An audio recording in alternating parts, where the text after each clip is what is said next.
Well, I'm Jan Serra. From Andorra Research and Innovation. I work as a sustainability researcher in the sustainability group.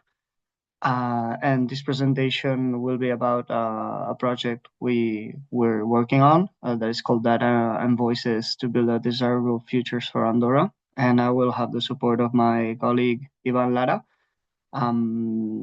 He's licensed in political science, as I am, but he works as in the political science group, and he's the one that organizes a lot of participative dynamics in the country related to the future of the country and many other things. He does plenty of things. He will explain some of them.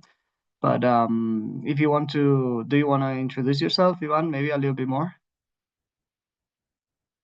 No, it's okay. Thank you. Hello, Yeah, everyone. good enough.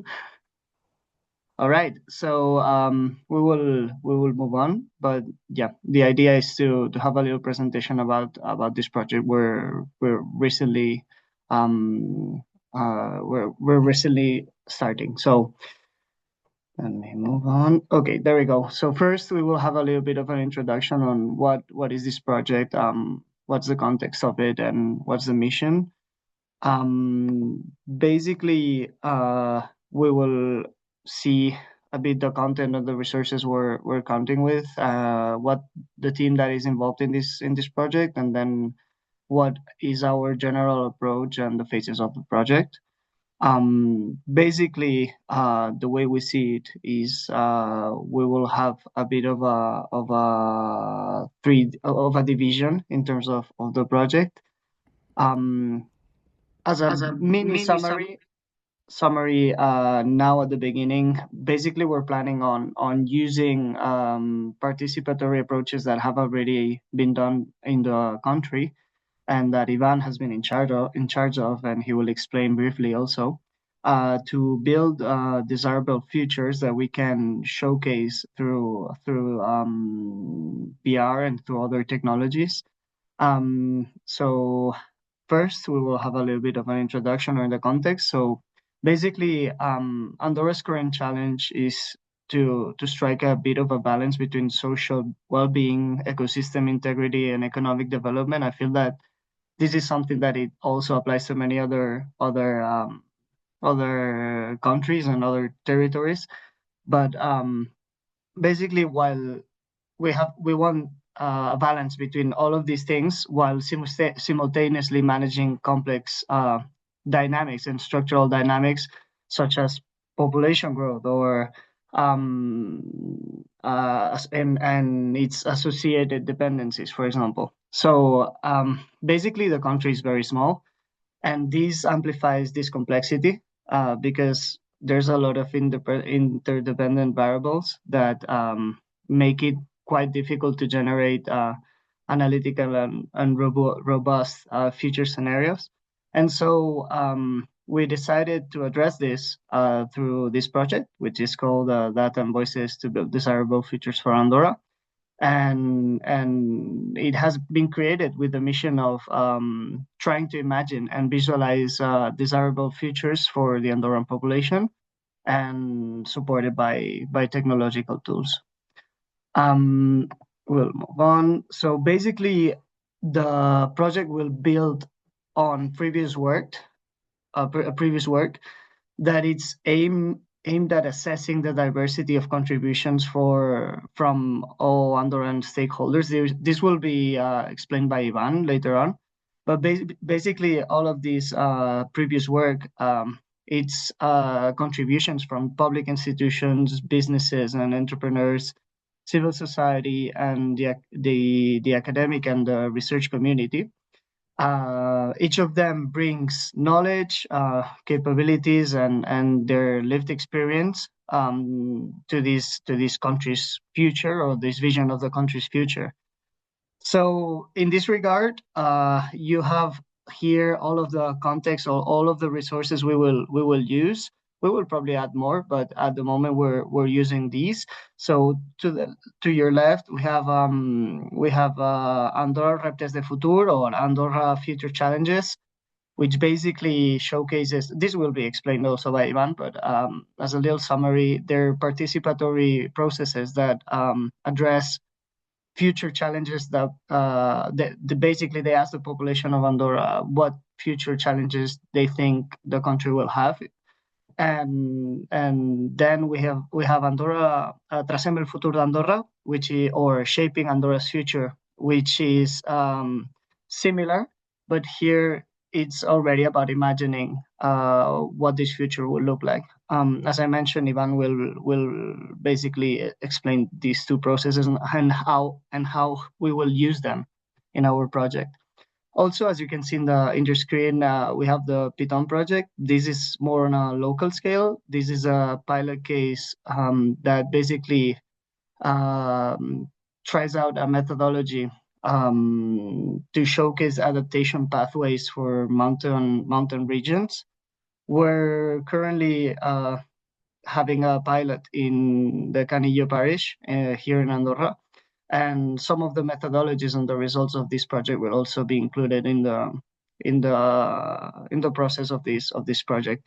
Finally, we have EBIC, which is basically it's data from broader perspectives project. So here, EBIC is the project we have all the way to the right, and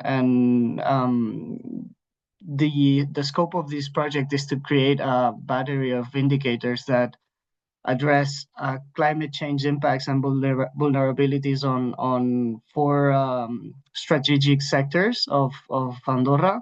This will be the primary sector, energy, tourism, and health. So all of the data that will be incorporated into these project will also be used or can be useful for the project that we're undertaking right now, which is Data and Voices. And so these are all of the resources that we will use. Obviously, we will as well use technological resources for data visualization that will be developed by Andorra Research and Innovation, and also with the support of the Media Lab. So this is a little bit all of the resources we're using for the project.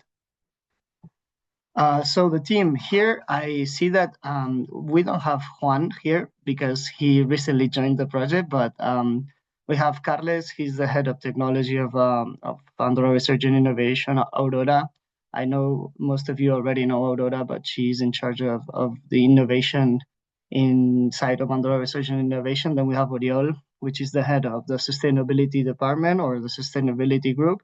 Myself, I'm one of the researchers on this group. Gemma, who also was in Boston for some time, and she's working in the technology branch of Andorra Research and Innovation, and she will also be very helpful on this visualization part.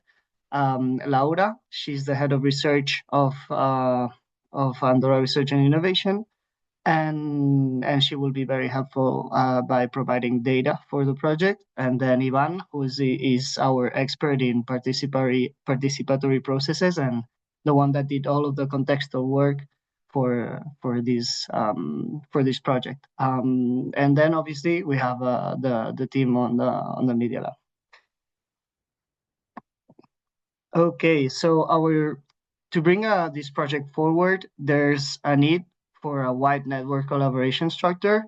And this feeds the co-creative development in living labs. So here, Andorra Scale provides a bit of a unique opportunity to have this quadruple helix collaboration model. I feel like most of you will probably will have already heard about it. But basically, government, research institutions, private sector, and citizens co-create solutions directly in the territory. So in this case, the entire country operates a bit as a living laboratory for sustainability innovation. We added a little bit here on the right that Andorra is recognized as a European in the European network of living labs. So basically, it demonstrates a bit the long-term commitment to this research, and also basically, this is the approach that we use and in which we base our work in terms of this project. Okay, so now we will move on to the project phases. So in the first phase, we have a bit of a participatory and a scientific diagnosis. As I mentioned, Ivan is the one that is mostly in charge of this phase. This is about finding the themes and which are the thematics that are more important for Andorrans in this case, and which ones do we know that have a lot of consensus in terms of the direction we're going to. Then we move on to a second phase. Here we basically have a new member in our team. That's Juan Larrabeti. He will be working on the second phase, and it will be about finding out best practices and doing a bit of research into these thematics or these lines of future that we want to explore by basically building knowledge as much as we can about it and creating nuances and creating segregating and creating the most concrete future that we can. And then on a third phase, we will have a bit of a recommendation phase and these visualization tools that we were talking about. Here we will have the support of the technological branch of Andorra Research and Innovation, and obviously during the whole process we have the support of the team here in the MIT Media Lab. Okay, so I think I said a lot of things very fast. Obviously, feel free to ask any questions at any point. We have time. I think I was super quick too. So I will give the word to my colleague Ivan, and he will explain a little bit this first phase, where we basically contextualize a bit of this project. Okay, thank you, Jan. So yes, I'll try to explain both projects. First of all, the first one was Andorra desde Futur. It was held in 2021, and what was the context? It was during the pandemics, and Andorra was trying to face his future in a really short term. But then we realized that we had to focus also in the middle and the long term, and that's why Andorra desde Futur was born. What was the approach? In terms of target, we targeted the middle range of the ruling class of Andorra, so people from public companies, from the ministries, from local institutions, and we were focused on identifying what were the challenges that Andorra will have to face in the next 25 years, and what kind of actions will be useful to face that challenges. And that was it. We worked on these two questions during 8 to 10 hours, each discussion group. And we had more than 100 participants. And we organized it in 4 moments. The first of all, we had lectures from experts that helped us to think about this future with data, with theories, with a little bit of content. And we had experts in the 5 fields considered that were international relations, public administration, environment and climate change, economy, and health and wellness. The second moment of this work was to identify the challenges. The third one was to find what measures fit the most to face to address these challenges, and the fourth one was dedicated to share the conclusions and to have the last discussions to see if everyone agreed with the conclusions or not, and then it was all. What were the findings? To be honest, there were no great surprises, but I tend to see this more as a strength rather than a weakness. And why? Because even though we we were not seeking consensus. And even though in Andorra, as in many countries, we have a big degree of polarization in society, what was a key finding for us was to see that when we focus on the future rather than in the present, even people in really confronted bubbles agree on what are the challenges that we have to face and that we will face in the next 25 years. And that's not as simple. It's huge, I'd say even. And that was a key finding. So what was important, it was not the challenges themselves, but how the identification of those challenges were commonly shared by almost all participants.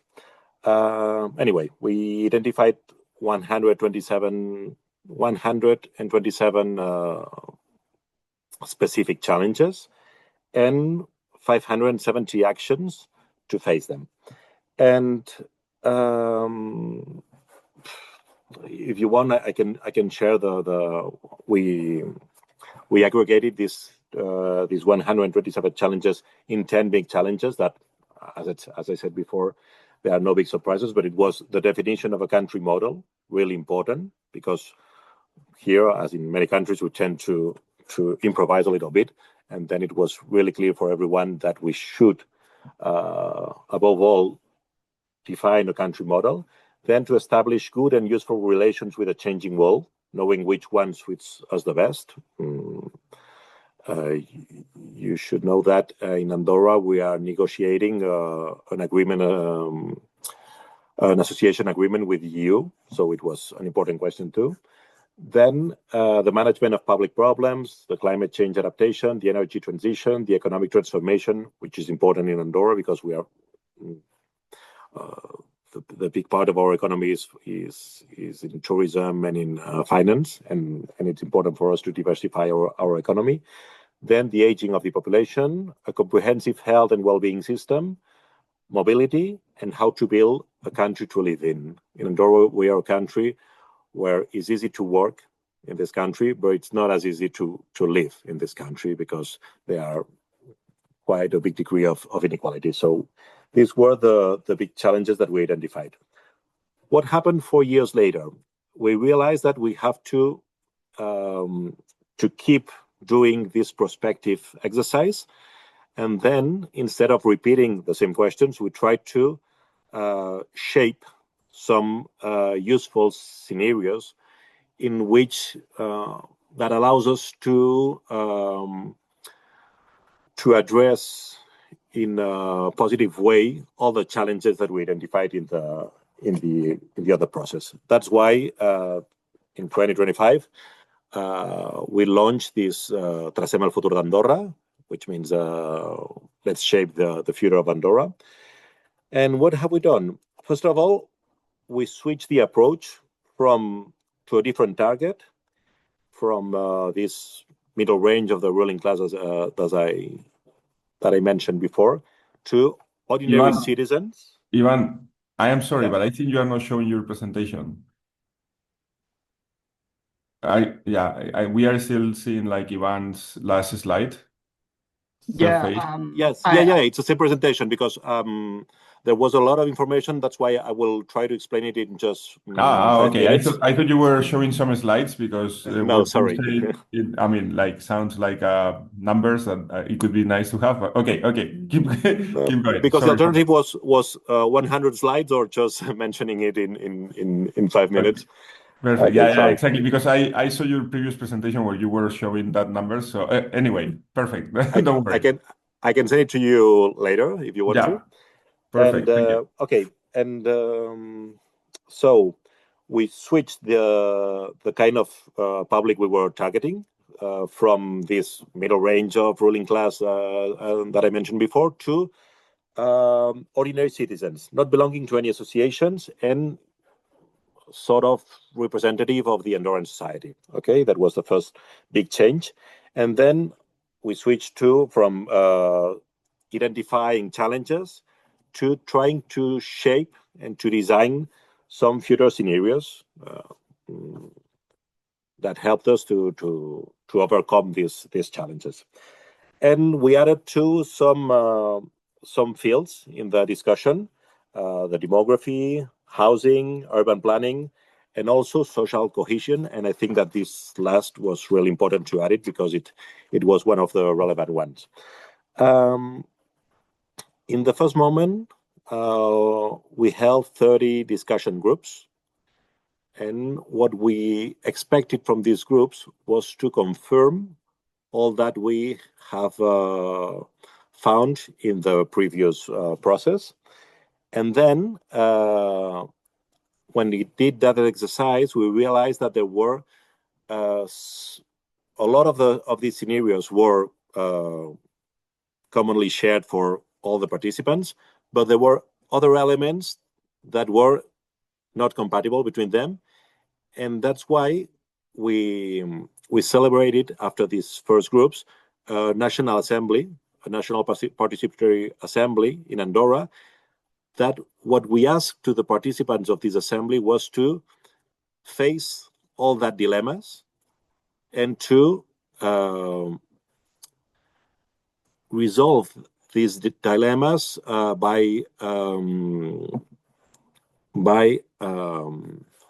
sorry for my English, it's not always easy, to found some principles that help us to resolve those dilemmas. And it was really, really interesting because we faced 14 dilemmas, and it was really interesting to see how one question that tends to give division to our society could be resolved in satisfactory terms for everyone when we see this in a long term. And that was really interesting. For example, what we found, again, the results, no big surprises, but what we found was that people want to give a clear priority to environmental protection and to social cohesion and to systemic solutions above all, above even the economic system or the performance of the economy of Andorra. So social cohesion at the top, protection of the environment at the top, and stop with little solutions to everything, but we need systemic solutions, and we have to address it in a systemic way. And so I think that the key findings of this second process are that we change the public, we change the questions, we change the methodology, but the answers remained. And I think that this kind of consistency is really interesting. Almost for me, it's the most interesting finding, that even if we expected that we will have a lot of chaotic kind of answers, we have a really easy to see big consensus on how to address the future challenges of Andorra. And that's why it's interesting to now keep going with this work, and in Data and Voices, trying to give more elements to make that scenarios that we are shaped to make it possible in the next 20-25 years. That's all for me. If you have questions, I can Thank you, Ivan. I can help you later. Thank you. I think it's worth to mention that so the results for this second participatory process, the official presentation is today, so today at night. So Ivan has been really busy working on delivering all of the results for this participatory process. So it's something that it's still going. We're working on it simultaneously. So. At this case, just mentioning that this is something that it's really recent, and that we're currently working on it. Thank you so much, Ivan. As we mentioned, please ask questions if you have any, or otherwise you can ask at the end of the presentation. Okay, so as you can see here at the bottom right, we have a deliverable. This is a phase 1 report, and we called it consensus. So what do we mean by that? We mean that the result of this first phase is to have a bit of a selection of the desirable futures we will move forward with, or we will make some research into, and Juan will actually look best look for the best practice into. So we will, Jan, yeah, let me just say that I think Luis is here. I heard his voice, isn't it? yeah. Luis? Okay. In our previous meeting, um, you mentioned that it will be interesting to have a database with indicators, and we have make it possible so that in data invoices we could handle it in a more positive way. So we will have two reports. We have the report from Andorra Reptes de Futur, a report and a complete memory of Tracem el Futur d'Andorra, but we'll also have a complete database with all the findings that we found in these two processes. No, that's great. And so congratulations. I think the work is amazing. What I was expecting, I know that we are waiting for the report to be published, etc. But I was expecting to show at least one or two of. Do you remember the diagrams of the opinion of in Andorra? Like that was pretty cool. Like to see, where were the couple of questions, no, to just show up or so everybody in the network can understand a little bit the work, because it was very interesting to see the two kind of options, like the people that agrees or disagrees about that question. And The I dilemmas, believe that you okay. have kind of 15. So I don't know if you can show like one or two. Are you planning to show a couple of them so people can understand a little bit better like the output? Okay, I'll let Jan going on with the presentation, and I'll show you at the end of the presentation. Yeah, because I think that was very powerful. I mean, to see, like don't just two or three charts so people can understand how interesting is the work. Okay, perfect. Thank you. Thank you, Ivan. Great. So we will move on with the presentation. Okay, so this is the culmination of the first phase, as Ivan mentioned. So we have all of these participatory processes. We have all of these futures. We have consensus about some of them. So the idea of this first phase is to have a bit of a selection of these futures and try to move forward with them, right? So now we would move on into the second phase. Here is the phase about best practices in literature. As I mentioned, we recently welcomed someone on the team. That's Juan. He will be working in this section right here. And basically, based on the priority themes that we identified in the first phase, this phase develops a structured research to incorporate validated knowledge and relevant experiences that can actually guide the construction of these desirable futures for Andorra. No? So basically, it includes an international comparative analysis of policies and strategies implemented in other regions or countries, basically identifying innovative approaches and proven outcomes. Then it goes into a review of specialized and foresight literature to detect emerging trends, conceptual frameworks, and global challenges with potential impacts to the territory, to Andorra. Then an assessment tailored to the Andorran context, basically adapting these best practices and international benchmarks to the country's territorial, demographic, economic, and institutional characteristics. Here, we must mention that, as I said in the beginning, we will be using data from EBIC, which is this project that is about the impacts and vulnerabilities of climate change on these four sectors I mentioned before. And we will have access to this data. So this is great to move forward on this tailored assessment, right? Because we will be able to see the context and the indicators that will help us move towards this desirable future. And finally, we will have a bit of a definition of a knowledge framework that we will use as a foundation for the development and the visualization of these future scenarios. So the idea of the second phase is to actually, obviously the deliverable will be another report, but we will have a bit of an exploration of towards which futures we can build the most concrete evidence and we can build the most accurate vision. and through the second phase we will try to do a little bit of it will be a bit of a funnel, right? We will slowly segregate till the point we will have something that is quite concrete, and we try to showcase it in the most appealing way also, right?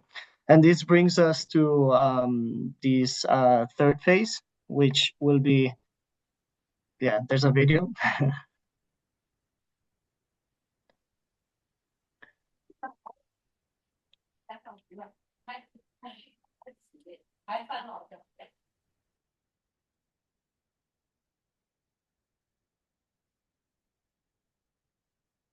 Are you hearing the music by any chance? No, No. there's no Okay. audio. I'll speak No, over it because sound. I'm hearing the music. So basically here we try to showcase a way of visualizing, right? So here we have a bit of an idea of what we could do, but obviously here the Media Lab team and the technology branch of Andorra Research and Innovation will be very helpful with this, because once we have these future scenarios that we want to actually showcase and that we have a lot of information about, and that we have evidence on them, and there we have best practices, we know where we want to go, there we will need a way of showcasing them, right? And so after being more informed and having more insights, we will create a way to visualize these desired futures related to the chosen themes. And this can go from VR to what we saw right here. But the idea is to make it as interactive and appealing as possible, to try and showcase it and make it as understandable as we can, right?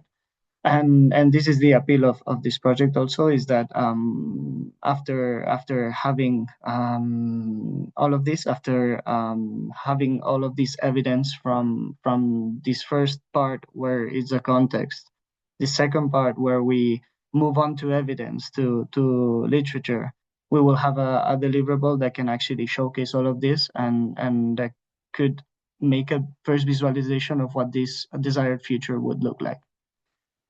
And so this is the end of the presentation. If you have any questions, please feel free to ask them. I will. I know Ivan wanted to show, as Luis said, the charts. So maybe Ivan can show the charts, and that way you can understand a little bit more this contextual part, or this first phase, how it worked.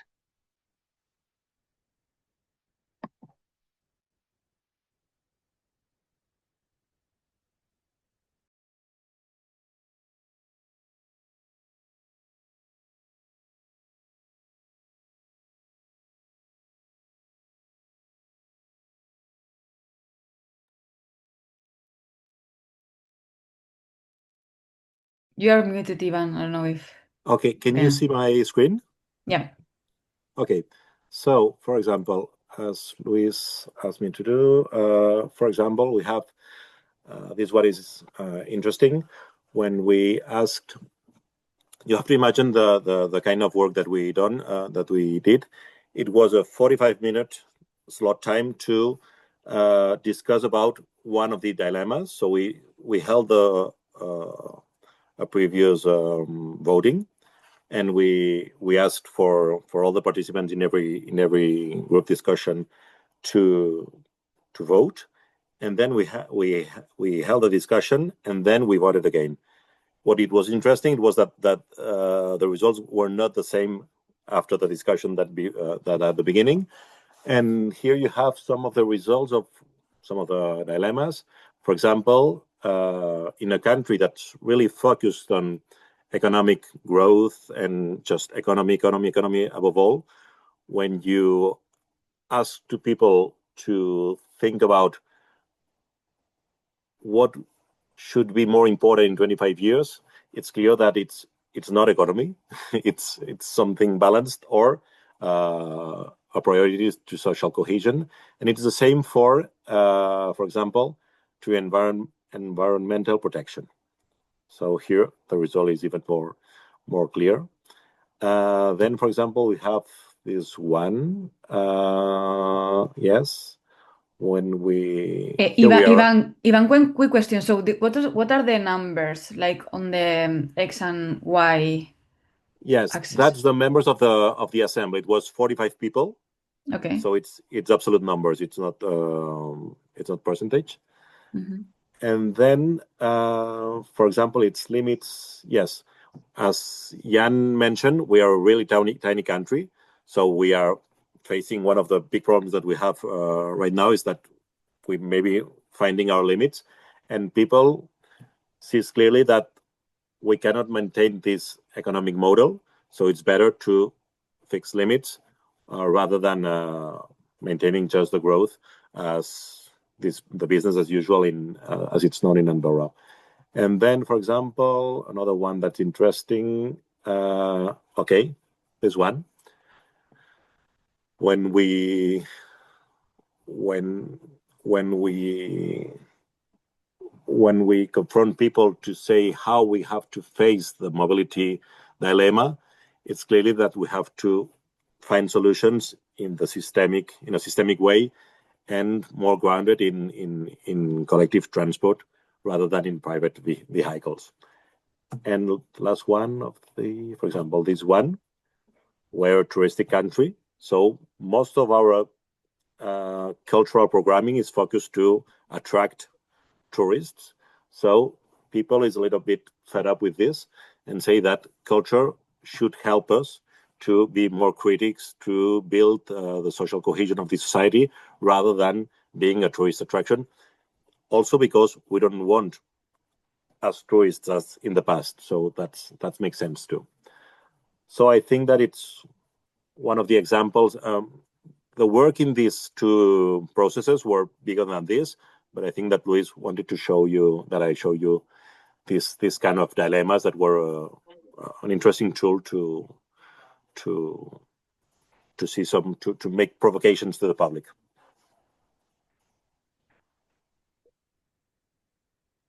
Okay, thank you, Ivan. Yeah, I think this is quite cool because they have like 15 different dilemmas and opinions, and then you can see kind of two polarized, well, not two polarized, but at least two different answers, and see how in many of them the population is kind of in between, and so we are actually what we were thinking to include in the tool is maybe some way of having KPIs where you could see in the futures that they are predicting how off are you from the opinion of the Andorra population. So imagine that in the future that you are trying to generate, you have an output, and then that output shows that is in this case, no, like in this dilemma 5.2 is very to the left. Then you will realize that that solution doesn't have the support or the opinion of the Andorrans. So I think this is kind of a very cool way also to rethink a little bit the KPIs and how do we show information and how do we show the output from the models. I think Marcus has a question. Yeah, my question was very similar. Like what's really fascinating is part of the work and research that we're trying to figure out is how do you communicate these really complex ideas and the interactions between different dilemmas. Like everybody, we want to protect the environment, but that comes at a cost. The cost of living is going up. There's a lot of jobs, but there's, so like that whole ecosystem of like where Andorra wants to be, um, in 10 years or 15 years is really hard to communicate. I mean, we struggle with this idea as well. And I'm wondering if you've experimented with different ways of communicating the whole future, not just along individual metrics. Because that's I think is something that we all struggle with in our work. It would definitely be a good idea to explore this during the second phase, because obviously we want to Yeah. make informed ideas, and here obviously the trade-offs should be explored, right? Yeah, As right, in, okay, exactly. so here it will be good for Juan in this case to look further into this. So depending on what theme or what consensus we find, we will have to look at the other side of the spectrum, and if one goes up and the other one goes down, we will have to showcase this also in a certain way. Right. Yeah. And Maybe you and double down on tourism, but you also are able to double down on environmental protection through that, and that means more tourists, like higher volume of people coming through. I don't know. Like, I mean, these are, the real hard decisions. Because I always feel like in voting, like for us as urban planners, we have to deal with like the whole process. But when people are voting along just specific lines, it's I think that issues get skewed because everybody wants to protect the environment. Everybody wants more housing, just not in their backyard. Like that's something we're dealing with in North America, right? Everybody's set, like it's very easy to want it until it affects you. Yes, that's why we were not seeking an absolute answer, but just to see Gotcha. what Yeah. were the trend, and that was No, I appreciate. I mean, I get it. I just think like the next step, though, like the hardest step, is to integrate it all. yeah. But very, very, very, very great, very interesting work. Thank you. Yeah, Guillermo? Yeah, okay, thank you. Very interesting and impressive work. My question is very simple. I mean, you explained very well what. So you find out these results and consequences. And actually, continuing from Marcus' comment, I'm very interested about how. Not only showcasing, not only communicating, but how to let people interact with your dilemmas or the goals or the solutions. And interaction itself is kind of interesting because every single group, politicians interact different ways than companies, interact different ways than academians.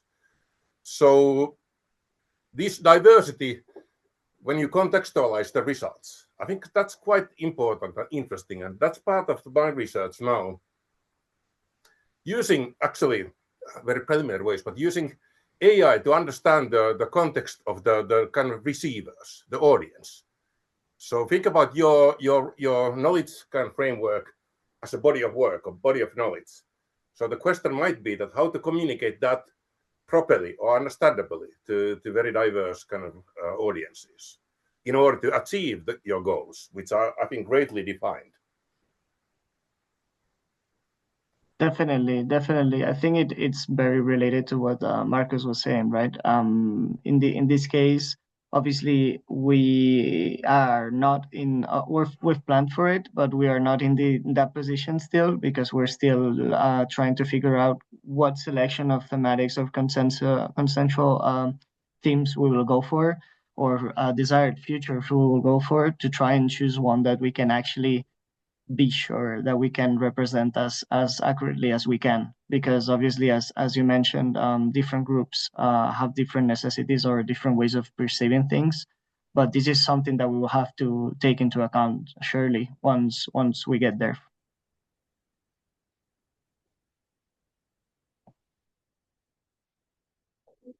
Okay. More questions? Maybe Ian, like, can you quickly explain the table that you show in the video? What's the idea there? So it's gonna be located in a strategic place, or is open to the public, or just for the stakeholders, or what's the vision in for that table? That was just an example of a way of Example, okay. showcasing. Yeah, it was an example of a way of showcasing data. Okay. In a creative way. Here it was an interactive map, but it can be something similar to it. By it, we wanted to showcase a little bit what we would want the data to look like, as in what the results of this will, or how we wanted to approach it. Right here, this would be a good example to showcase the results to the general public, because it's something appealing, it's something you can touch, it's something you can go close to, right? So this is something we have to the technology branch of our team will work on. We still need to determine what we will go for, and obviously we're also open to any proposals that we have from from the network even, or if you have experience with showcasing this kind of data, please let us know, because we're actively working on it. And as I mentioned, we're in the first stages of this project, and we're still working towards it.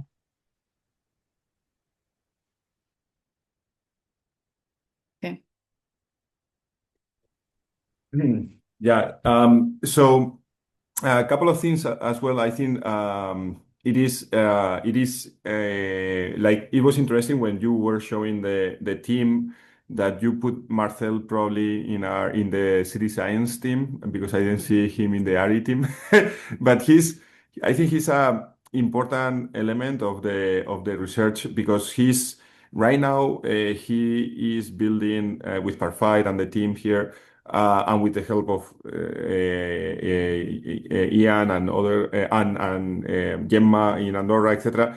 We are building this platform to explore, let's say, quantitative futures. So I think this is the layer of qualitative futures, let's say. So the important thing here is that the data voices is incorporating in a previous model this information of the qualitative stuff, like what is the opinion of the Andorrans. But in parallel, each of these futures, what we are pretending to have is also to understand the quantitative impact, the socioeconomical and environmental impact. So that's something that we are already exploring. I mean, the tool is let's say, is still a little bit a toy model, but it's a very interesting model that is taking real data from Andorra and exploring the different futures. So the cool thing is that this is another layer that we are including, even if probably this layer is even more important than the quantitative one.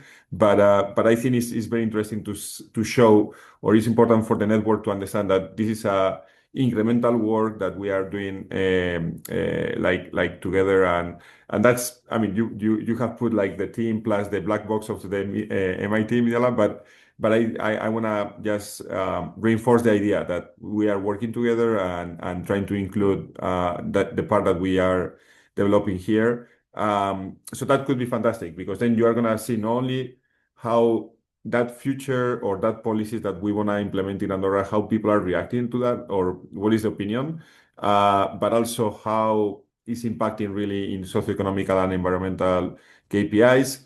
This is not a crystal ball, but at least it's gonna give us some information. I don't know if Marcel, do you want to say something? Because I see that you are also Sure. here, but Sure. I can add a little bit to it. So yeah, basically what we're trying to do with this model or tool is create like a holistic approach. Right now, the Andorra team has been working a lot on the more qualitative part of it, and what are people's thoughts, what are things that are important to people, and then from my side and kind of more from the MIT side, we've been working for the last few months on the quantitative side of it. So we basically grabbed tons of data that the Andorran government had been um, gathering for many, many years, and we kind of trained models on it. As Luis very well explained, it's divided into multiple categories. There's social, economical, environmental, and even an infrastructure one, which includes things like schools, energy, and all of those things. And so that way we can kind of correlate and put into numbers the real impact that those future scenarios that people have in mind and that people care about would have in real numbers into the real future, let's say. And so I think that the goal and the great thing about this is kind of finding that junction between the quantitative world and the qualitative world, so we can kind of have not a crystal ball, but something a model that's at the end of the day helpful for everyone to take decisions upon what does the future of Andorra look like and how do we want to grow and explore the future. Yeah. One By last the way, question. I haven't introduced myself. I'm Marcel. I'm a visiting student at MIT. I'm 20 years old. I'm from Andorra. I'm studying in Boston, and I'm also at the MIT Media Lab like half of my days. So that's me. Sorry. Many of us know Marcel. It's been so good to have you. One last question. Ivan, it was really impressive to hear you list the number of stakeholders that were involved in the project. I think that's really important to us in the City Science Network to include many people always. But I was wondering if you felt like there was a stakeholder group that was missing, or as you move the project forward, are there any voices that you haven't heard from yet that should be included? Yeah, thank you. I forgot to mention that in the first process it was more than 100 people, but in the second one there were 240. Incredible. An assembly of 45, and then the first groups there were more than 200, more or less. And yes, for me the most important thing was to reach all the kind of public that we wanted to, and it was even surprising, but how we managed to do it. And I always say the same, but for example, in my table in the assembly, we spread it into 4 groups, and in my table there was a driver, a cleaner, a lawyer, a journalist, an engineer, then there were immigrants, there were people from Andorra. Andorra has a really particular social structure, and just the half of the population is national, and the other half is immigrant. And in our assembly, the half was immigrant, and the other half was national. And we managed to represent almost the main capes of the Andorran population, and that was really impressive because I didn't I haven't thought that we will be able to realize it, to make it possible, but it was like this, and it was really the best part of the experience above all. And yes, always you have a public that's missing, and in this case it's the people that's not interested in this kind of initiative. So we have the cleaners, the people that work in the supermarket, but that they are a little bit interested in the public debate. Now the next step would be but that would be most with sociology tools, I think, to see how people that's not interested at all in this kind of debates think about these dilemmas. Thank you. Thank you for the question. Okay. Last questions, or because we are almost in time? No, we are good. Okay, so thank you, Jan, Ivan, and all the team for presenting your work. I want to remind everyone that we have the Gastronomy and Beyond lecture series today at noon Boston time. Frank, who from Harvard, he will be joining and give his perspective from a nutrition viewpoint. And then we will meet again next month in April, and the Puzcoa team will be presenting and will be giving some updates about the summit.